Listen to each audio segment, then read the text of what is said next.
अगर अल्लाह तुम्हारी मदद करे तो कोई ताकत तुम पर गालिब नहीं आ सकती, कोई तुम पर गलबा नहीं हासिल कर सकता। ये एक जुमला कुरान पाक का इतना पावरफुल है, इतना पावरफुल है कि अल्लाह तुम्हारी मदद करे तो कोई गालिब नहीं आएगा। और अगर कोई गालिब आया हुआ है हमारे ऊपर तो इसका मतलब है कि तुम महरूम हो या हम महरूम हैं उस अजीम मदद से जिसका वादा कुरान में अल्लाह ताला ने फरमाया, वो हमारे अमाल की बुनियाद पर।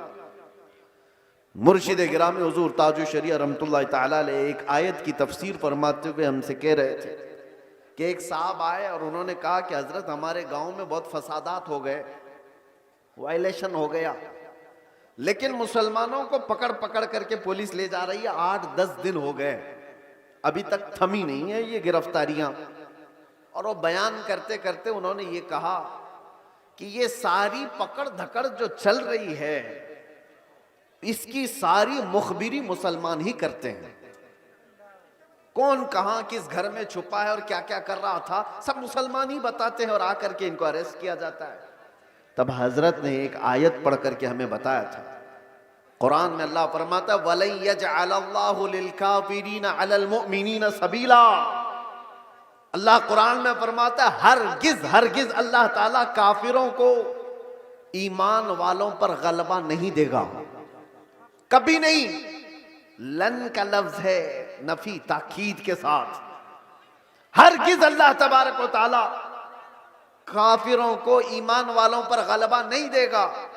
हजरत फरमाते मगर ये कि किसी काफिर की मदद मुसलमान ही करे तो वो काफिर मुसलमान के रास्ते से दूसरे मुसलमान पर गलबा करेगा।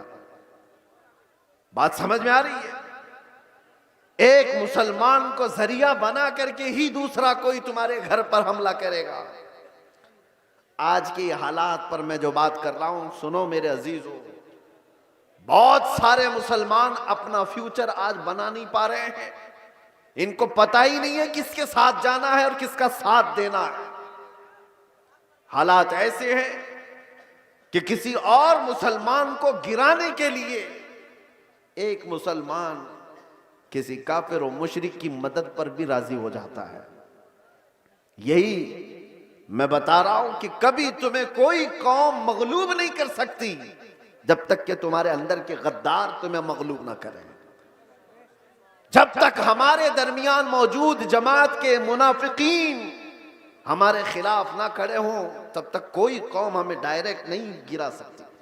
अभी 1 महीने पहले की बात मैं बताऊं, और सीनियर ऑफिसर ने मुझसे कहा कि मौलाना आप डरते क्यों हैं, आपकी कौम को कोई भी हरा नहीं सकता, ये हम जानते हैं। ये मैं सुनता था पहले, लेकिन डायरेक्ट सुना आपकी कौम को कोई कुछ नहीं कर सकता, आपकी कौम ही आपकी कौम को बर्बाद करती है, बाकी कोई नहीं कर सकता। आज भी दूसरों को इस बात का यकीन है कि हमें कोई भी गलबा हासिल करके गिरा नहीं पाता जब तक कि हमारा अंदर का मुनाफिक उसका साथ नहीं देता।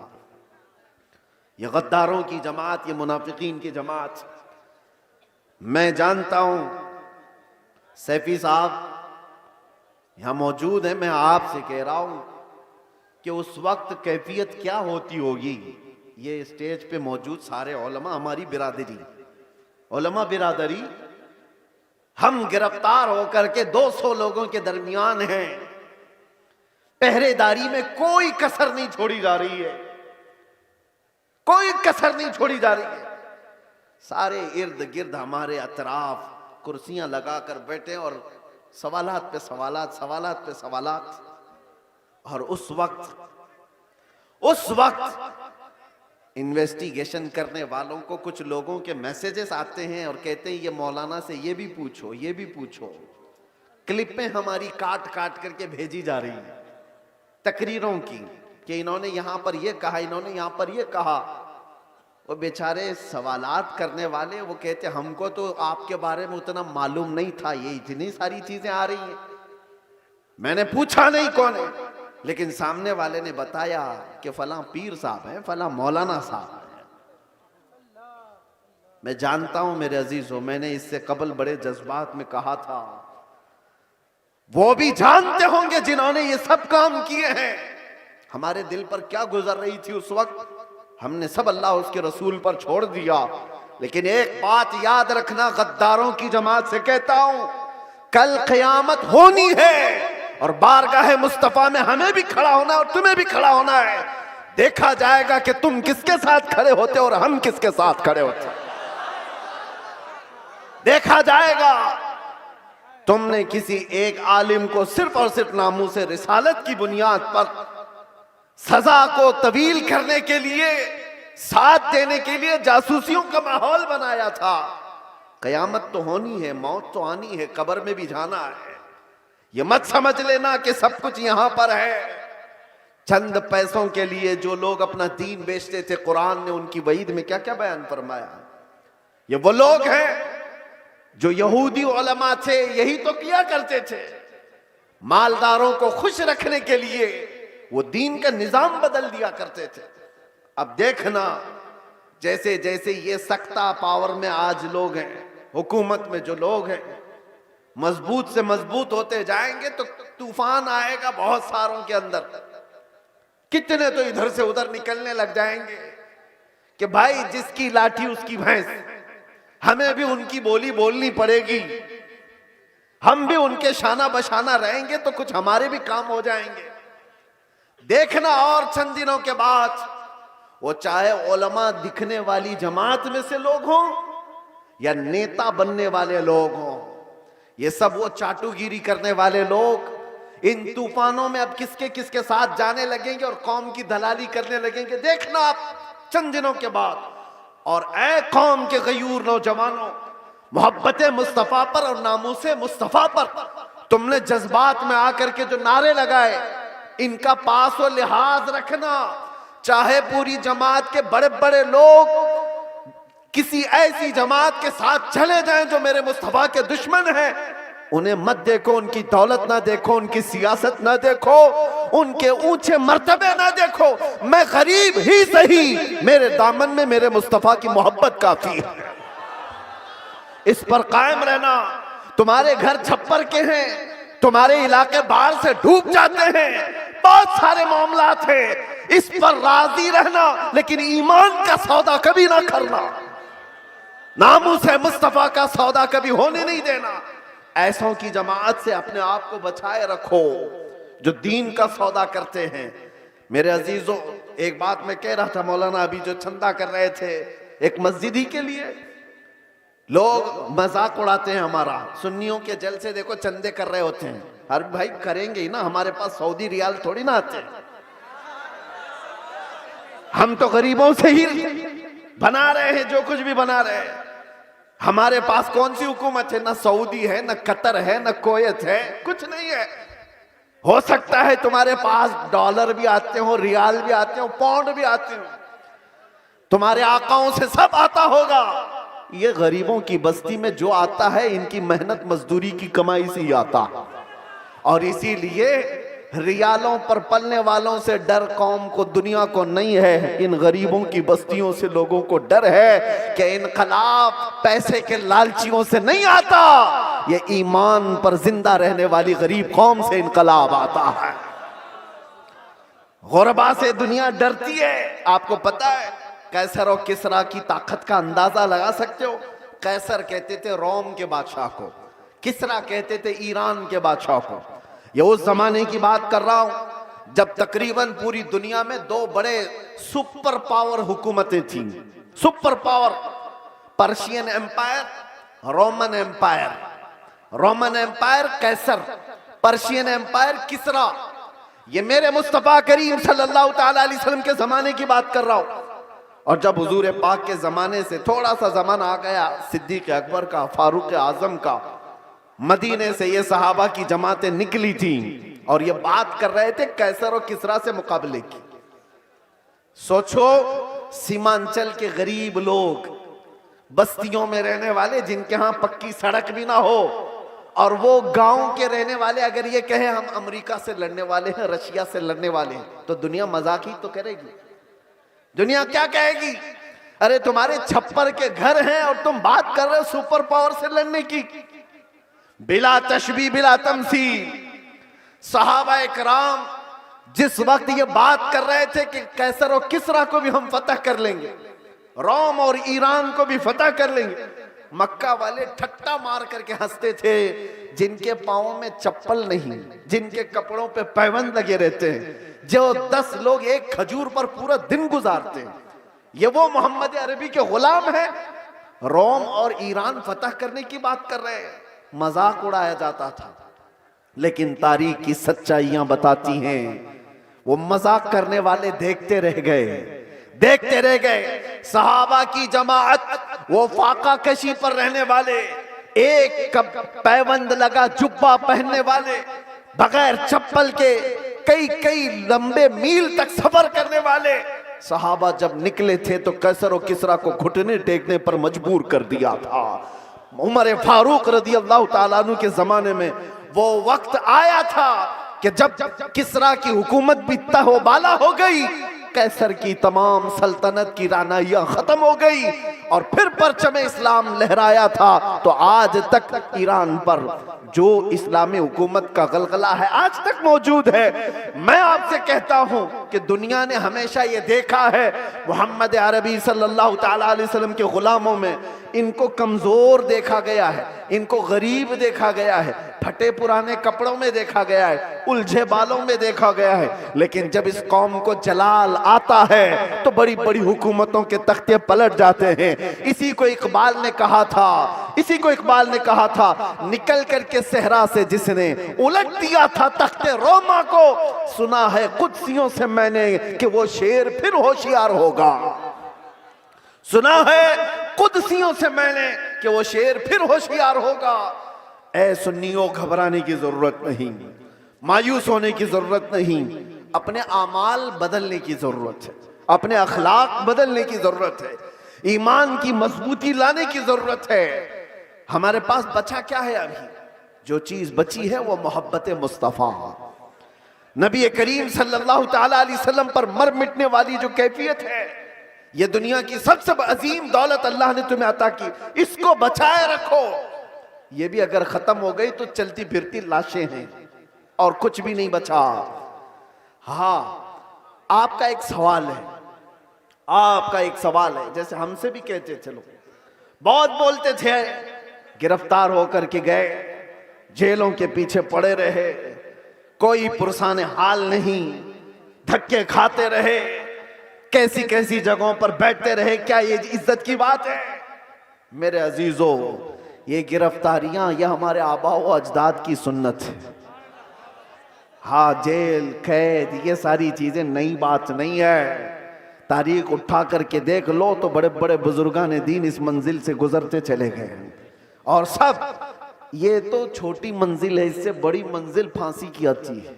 वहां तक भी उलमाए रब्बानीन पहुंचे हैं और कभी उन्होंने ये नहीं कहा हमारे इस रास्ते पर चलने की वजह से हमें सजा मिल रही है, बल्कि फांसी के फंदे को चूम करके भी वो कहते थे हक तो ये है कि हक अदा ना हुआ, हक तो ये है कि हक अदा ना हुआ। हमारे असलाफ किराम में आपको पता है इमाम अहमद बिन हम्बल को 300 कोड़े मारे गए थे हक बात के लिए। और आपको पता है हजरत इमाम मूसा काजिम इमाम जाफर सादिक के बेटे हैं, अहले बैत के बड़े इमाम हैं। 7 साल तक एक खलीफा ने आपको ऐसी जेल में रखा कि आपने सूरज नहीं देखा था। 7 साल फिर जहर देकर के कैद खाने में ही मार दिया गया। इमाम मोहम्मद बिन हसन अस्करी 20 साल तक जेल की जिंदगी गुजार रहे। हजरत अहमद फारूकी सरहिंदी मुजद्दिद अल्फसानी 8 साल तक ग्वालियर की जेल में बंद रहे। अल्लामा किफायत अली काफी, इनायत अहमद काकोरवी, फजले हक खैराबादी, ये वो उलमाए रब्बानीन हैं जो अपने हक बयानी की बुनियाद पर जेल की सजाएं काटते रहे। लेकिन ये बात इसलिए मैं कह रहा हूं, जेल की सजाएं काटने के बाद न दीन पर कुछ फर्क आया न ईमान पर कुछ फर्क आया, इसलिए कि हमारा मानना यह है इस्लाम जिंदा होता है हर करबला के बाद। इस्लाम जिंदा होता है हर करबला के बाद कुर्बानियां अगर देने का वक्त आए तो कुर्बानियां दोगे या नहीं दोगे? हुजूर पाक सल्लल्लाहु ताला अलैहि वसल्लम के नाम पर आजमाइशें आएंगी तो उन आजमाइशों के लिए तैयार रहोगे कि नहीं रहोगे? बस मैं ये नहीं कहता कि कुछ करने के लिए, जाने के लिए, उठने के लिए, बस बात इतनी है कि संभाले रखो अपने ईमान को और उलमाए रब्बानीन अपना काम करते रहे, हक बोलना ना छोड़ें, किसी जालिम के दबाव में आकर कभी भी वो अपनी जुबान को गूंगी ना करें, बल्कि वो हक बयान करते रहें। परेशानियां आएंगी, मसाइब आएंगे, ये तुम्हारे मरातिब को और बढ़ाते चले जाएंगे। किसी सेठ की चापलूसी में हक बयानी से आप दूर ना भागें, इसलिए कि सेठ न तुम्हें रिस्क देता है न तुम्हें हयात देता है। अल्लाह रब्बुल इज्जत रज़्ज़ाक़ हकीकी है, वही हयात व ममात का मालिक है। उलमाए रब्बानीन को भी ये चाहिए कि हालात ज़माना को देखें जरूर, लेकिन हक बात से आप अपनी जुबान को न रोकें, इसको चलते रहने दें। अल्लाह की गैब से मदद होगी और कौम के अंदर ईमान जिंदा रहेगा, कौम के अंदर बेदारी बाकी रहेगी। और अगर ये चुप हो गए तो कौम का एक बड़ा हिस्सा बुज़दिल बन जाएगा, कौम का एक बड़ा हिस्सा बुज़दिली का शिकार हो जाएगा। चंद उलमाए रब्बानीन ही सही, इन्हें चाहिए कि वो अपनी कुर्बानियों के लिए तैयार रहें। हमने रोटियां बहुत खाई हैं हुजूर के नाम पर, जलसे बहुत कर लिए हैं। लोग उलमा को आज जो नवाजते हैं, चाहे वो एक नजराने का छोटा सा लिफाफा ही क्यों ना हो, ये ना समझें कि आपकी टोपी दाढ़ी की वजह से, बल्कि मुस्तफा करीम की निस्बत की वजह से सारी कौम आपको नाइबे रसूल समझती है।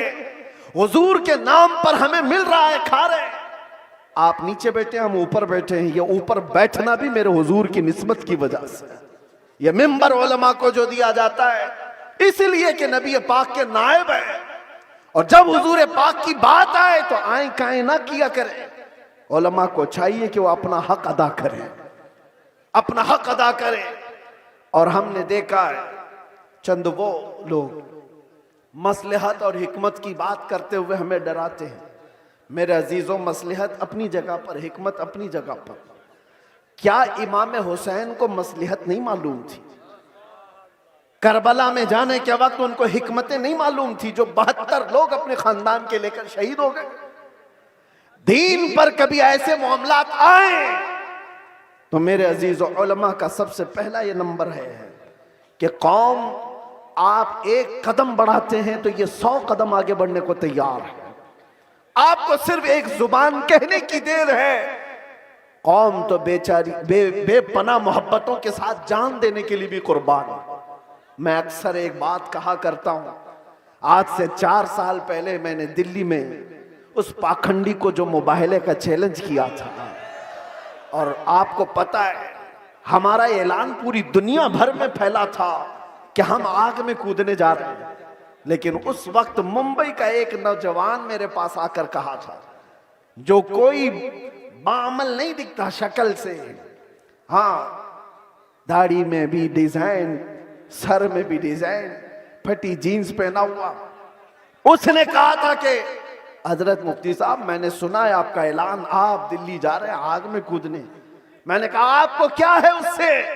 उसने कहा आप जब भी जाना हो तो मुझे ले जाएं, पहले मैं कूदूंगा। चेहरा देखो, हुलिया देखो पूरा। मैं ये कहता हूं उलमाए रब्बानीन से, हमें सिर्फ कहने की देर है, सारा महाज कौन संभालेगी? सारा महाज। हमने सिर्फ ऐलान किया था, बच्चा बच्चा तैयार खड़ा था। ये जज्बा है मोहब्बत मुस्तफा की बुनियाद पर। उस दिन मेरे आंखों में आंसू आ गए थे उस नौजवान को देखकर। उसने कहा था मैं मस्जिद में ज्यादा आता नहीं, आपके करीब आया नहीं ज्यादा, लेकिन इतनी बात है कि हुजूर से मोहब्बत जरूर करता हूं, और जब उनकी बात आई है तो जान भी दे सकता हूं। मैं आपको बताऊं, उसी नौजवान को देखकर आंखों में आंसू आए। बारगाह मुस्तफा में मैंने अर्ज किया था, या रसूल अल्लाह, आपकी ये उम्मत गुनहगार हो गई, गद्दार नहीं है, गद्दार नहीं है, गद्दारी नहीं करती। तो मेरे अजीजों, इसी चीज को मैं कहता हूं थोड़ी सी लौ देने की जरूरत है। उलमाए रब्बानीन हक बयान करें, कौम को सही सलीके से चलने का उनको निशाना दिया करें, फिर देखे इनकलाब आएगा, जरूर आएगा। हमें आज ये पता ही नहीं है किसके साथ जाना है, किसके साथ बैठना है, किसके साथ उठना है। जो देखा उसकी तरफ चल पड़े, ऐसा नहीं होता। उम्मत मुस्तफा तुम खैर उम्मत हो, हर कोई तुम्हारा आइडियल नहीं बन सकता, हर कोई तुम्हारा रोल मॉडल नहीं बन सकता। तुम्हारा रोल मॉडल खालिद बिन वलीद हो सकता है, तुम्हारा आइडियल सलाहुद्दीन अय्यूबी हो सकता है। अरे गैरे नत्थू खेरे को देखोगे तो बुज़दिली तो आएगी। फिल्मों में नाचने वाले तुम्हारे आइडियल बनेंगे, तुम उनके फैन हो, उनकी तरह कपड़े पहनने की कोशिश करोगे, उनकी तरह लाइफस्टाइल बनाने की कोशिश करोगे। याद रखो वो जहन्नम में जाएंगे तो साथ तुम्हें भी लेकर जाएंगे। हाँ, लाइफस्टाइल बनाना है तो मेरे मुस्तफा के गुलामों की लाइफस्टाइल बनाओ। वो सहाबा रिदवानुल्लाहि ताला अलैहिम अजमाइन जो दुनिया के सबसे अच्छे इंसान थे इस रुए जमीन पर, वो हमारे रोल मॉडल है, वो हमारे लिए आइडियल है। कौम को ये मैं कहता हूं, सहाबा को पढ़ो, उनकी सीरत पढ़ो। रोजाना इंटरनेट का जमाना है, सर्च करो मेरे नबी पाक सल्लल्लाहु ताला अलैहि वसल्लम के सहाबा की सीरत। आज से ये पाबंदी कर लो कि कम से कम 100 सहाबा की सीरत, उनकी तारीख में पढ़ के रहूंगा। मेरे अजीजों, मिल जाएगा आपको सब कुछ, और फिर देखना आपकी जिंदगी में इनकलाब कैसे आएगा, कितनी चेंजिंग आएगी, कितना बदलाव आएगा। 24 घंटे में 18 घंटे तो फेसबुक के रील्स वगैरह देखने में गुजार देते हो, इंस्टा के रील्स देखने में गुजार देते हो, फेसबुक के वीडियोस देखते हुए यूट्यूब में मगन रह जाते हो। काश उसका आधा वक्त तुम रसूलुल्लाह के दीवानों को पढ़ने में लगाओ, फिर किसी और चीज की तुम्हें जरूरत ही नहीं। मेरे अजीजों, इतने बड़े जलसों की भी तुम्हें हाजत नहीं पेश आएगी। तुम अपनी जिंदगी को मेरे नबी पाक के गुलामों को पढ़ करके खुद समझ जाओगे, क्योंकि मेरे आका ने फरमाया अस्हाबी कन्नुजूम बिअय्यिहिम इक्तदैतुम इहतदैतुम। मेरे सहाबा सितारों की मानिंद हैं, तुम जिसकी भी पैरवी करोगे हिदायत पा जाओगे, जिसके पीछे भी चलोगे तुम हिदायत पा जाओगे। आज के हालात की बुनियाद पर बुज़दिली जो आ रही है उसको खत्म करने की मैं बात कर रहा हूं, दोनों तरफ, यहां से भी और वहां से भी, दोनों जगह से। और उन सेठों से भी मैं कहता हूं जिनको अल्लाह ने थोड़ा माल दिया है, तुम अपने माल का गलत इस्तेमाल ना करो। और किसी के पास माल आ गया है तो सबसे पहला वो क्या काम करता है, उलमा पे हुकूमत जमाने की कोशिश करता है। वो चाहता है कि सारे मौलाना मेरे इशारे पर चले। ये सारे सेठों का मिजाज बनता चला गया। मौलाना साहब मस्जिद में वही बयान करेंगे जो मैं चाहूंगा। तुम्हारा दीन चलाओगे कि मेरे मुस्तफा का दीन? और जिन लोगों का ऐसा मिजाज बनेगा वो मेरे मुस्तफा की शरीयत नहीं चला रहे, अपनी तबीयत चला रहे हैं, उनका ठिकाना भी बहुत बुरा होगा। वो अंजाम समझ करके चले। माल आने के बाद, पैसा आने के बाद उलमा की जुबानों को रोक लगाने के लिए अपने माल का, अपने पावर का इस्तेमाल ना करें। हाँ, उनसे रिक्वेस्ट करें, इल्तिजाएं करें कि आप इस मौजू पर कहें, इस मौजू पर, लेकिन बंदिशों के साथ। अरे कितने तो ऐसे हैं, हमारे पास एक मामला ऐसा अभी दूर दराज के इलाके का आया। एक इमाम साहब को हक बयानी करने पर उनके कपड़े फाड़ दिए गए, उनको मारा गया, मिंबर से उतारा गया। किस वजह से? कि उनकी तबीयत की बात नहीं कर रहे थे मौलाना, शरीयत मुस्तफा की बात कर रहे थे। तुम सूद खाते रहोगे और उलमा नहीं बयान करेंगे, शराब पीते रहोगे उलमा नहीं बयान करेंगे, चोरी करते रहोगे उलमा नहीं बयान करेंगे। अगर तुम्हें तुम्हारी बुराइयों के बारे में बताने से बुरा लगता है तो डॉक्टर के पास भी मत जाना। वो तुम्हारी बीमारियों को जब बताता है तो क्या थप्पड़ लगाते हो? जब तुम्हें वो कहता है कि तुम्हें बुखार हो गया है, पेट में अल्सर हो गया है, तो क्या थप्पड़ लगाओगे? गिड़गिड़ाने लग जाओगे, डॉक्टर साहब इलाज कर दो, जल्दी से अल्सर निकाल दो। यही काम जब उलमा तुम्हारे साथ करे, रूहानी बीमारियां तुम्हें लगी हैं, तो तुम्हारे दिल में रिक्कत तारी हो जाना चाहिए और सोचना चाहिए, आओ उनके पास, कहो कि हमें इन बीमारियों से आजाद करा दो, इन गुनाहों से, इन बीमारियों से, इन बलाओं से हमें आजाद कराओ। लेकिन उल्टा है, पैसों का जोर ऐसा कि उलमा की दाढ़ियां खींच ली, उनके जुब्बे खींचे लिए, उनकी इज्जतों पर उंगलियां उठाने लग गए। ये मिजाज बदलो मेरे अजीजों। पूरी दुनिया को असल में कहता हूं, जिहाद रसूल पाक सल्लल्लाहु अलैहि वसल्लम ने करके दिखाया है कि अपने मुल्क की हिफाजत कैसे होती है, अपने मुल्क की हिफाजत कैसे होती है, ये हुजूर से लोगों ने सीखा है। आज जो इजराइल पूरी दुनिया में नाच रहा है और डिफेंस की ताकत जिसकी सबसे ज्यादा, दुनिया पूरे हथियार किससे खरीद रही है? इजराइल से खरीद रही है। कहते हैं उसका डिफेंस का जो पावर है वो बहुत ज्यादा सख्त है, उस पर कोई अटैक नहीं करेगा। मैं आपको तारीख बताऊं, 1965 या 1955 की बात, इजराइल का शुरू का दौर है ये। उस वक्त जो वहां की एक प्राइम मिनिस्टर थी, उससे वॉशिंगटन के एक न्यूज रिपोर्टर ने एक इंटरव्यू लिया था, क्योंकि उसकी पॉलिसी क्या थी, उस जमाने में इजराइल में क्राइसिस चल रहे थे, कहत था, लोगों के पास माल कम, जॉब नहीं थे, उतनी तरक्की याफ्ता नहीं था।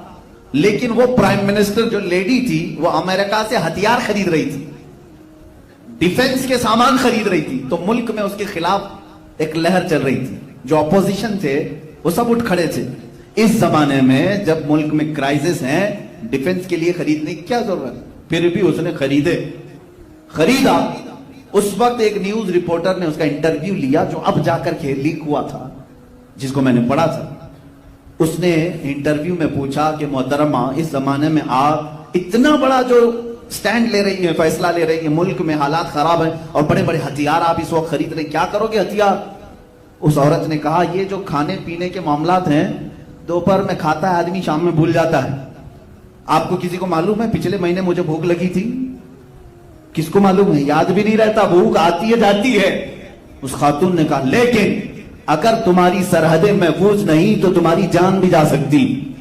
वो औरत कहती है, मैंने ये जो स्टैंड लिया, ये जो डिफेंस के सामान खरीदे, एक शख्स से मैं बहुत इंप्रेस होकर के की। उसने पूछा, कौन ऐसा शख्स है?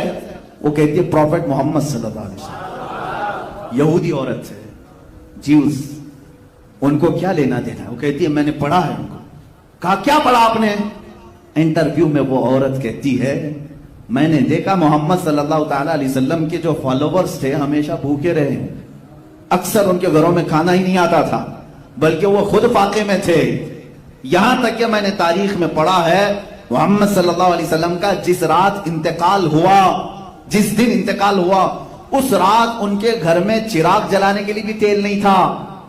ये तारीख में मौजूद है, हदीस पाक में, उनके घर में चिराग जलाने के लिए तेल नहीं था। लेकिन वो औरत कहती है, उसी घर में बहुत कीमत वाली 9 तलवारें लटक रही थी, उसमें आलीशान इंपोर्टेड तलवारें थी, बाहर मुल्कों से लाई हुई, उस जमाने में जो मशहूर थी, वो उनके पास थी। जिसके घर में चिराग जलाने के लिए तेल नहीं और बड़े बड़े डिफेंस के हथियार हैं, तो मैंने इसी से ये समझ लिया, अपनी कौम की बका डिफेंस सीखने से है।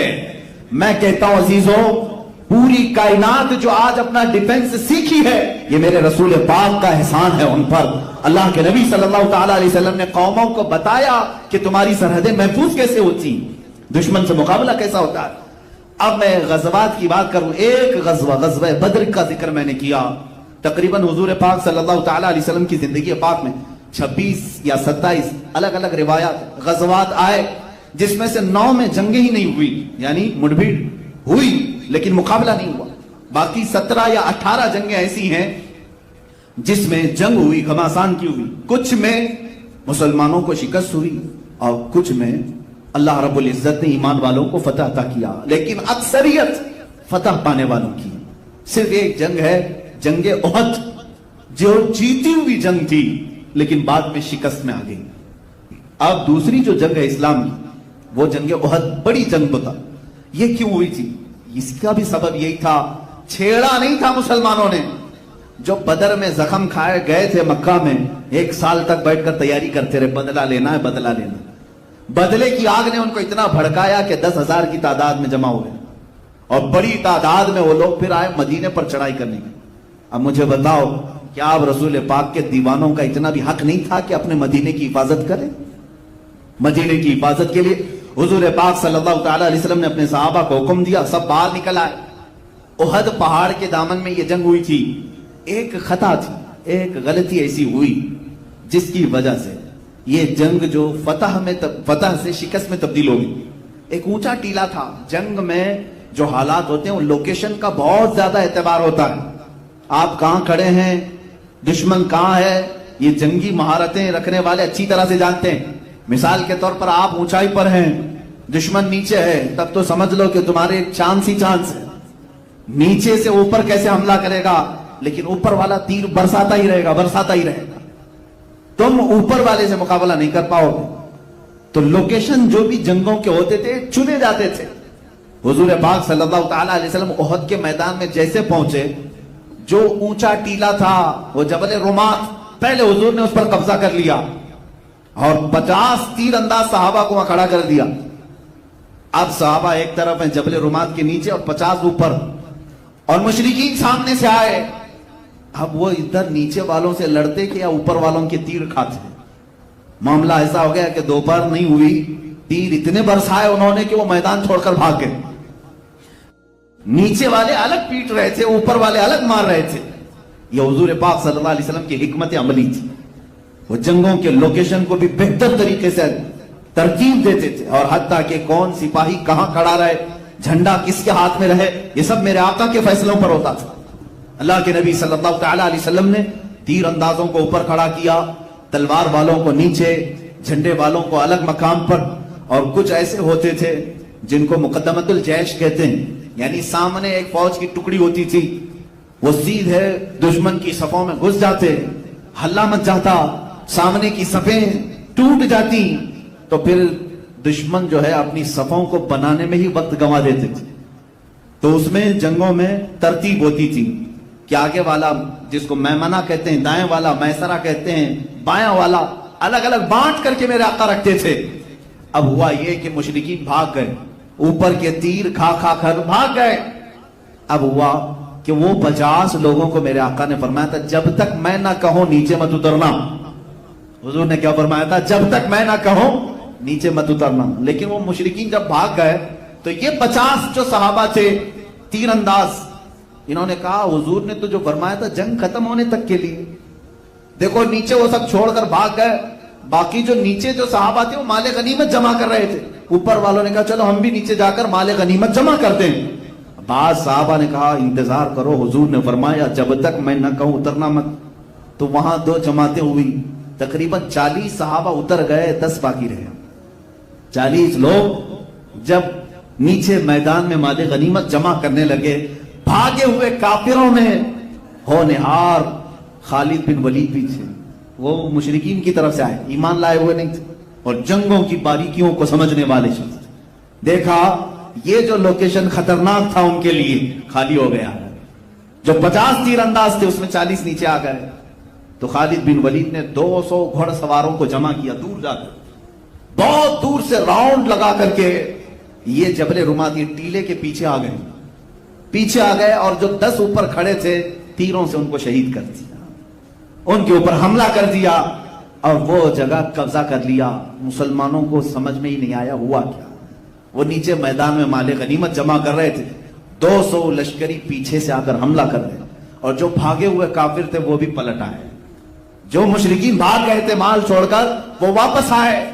हुआ ये कि पीछे से खालिद बिन वलीद का लश्कर और सामने से वो मुशरिकीन का, बीच में मुसलमान पिस गए, जिसमें 70 सहाबा की जानें गए, 70 सहाबा शहीद हुए। इसी जंग में मेरे आका सल्लल्लाहु तआला अलैहि वसल्लम के ऊपर एक जालिम काफिर ने लोहे की टोपी हुजूर के चेहरे पर मारा, जिसकी वजह से लोहे की जो तांत होती है हुजूर के रुखसार मुबारक में अंदर दाखिल हुई, 2 दांत आपके शहीद हो गए और खून गिरने लगा। हुजूर सल्लल्लाहु तआला अलैहि वसल्लम के लिए ये जो तकलीफ आई ये सिर्फ उहद में आई। कितना बड़ा नुकसान। फिर जो माल था वो सब उन्होंने लूट लिया।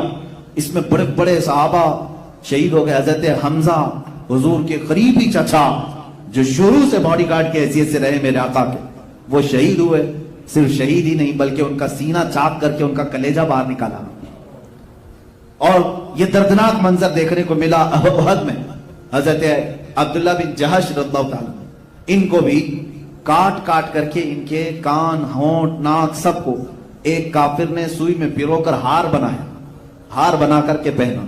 हजरत मुसाब बिन उमैर रज़ियल्लाहु ताला जो सफीर इस्लाम थे, इस्लाम के खुतूत लेकर बादशाहों तक जाते थे, वो शहीद हो गए। बड़े बड़े सहाबा इसमें फौत हुए।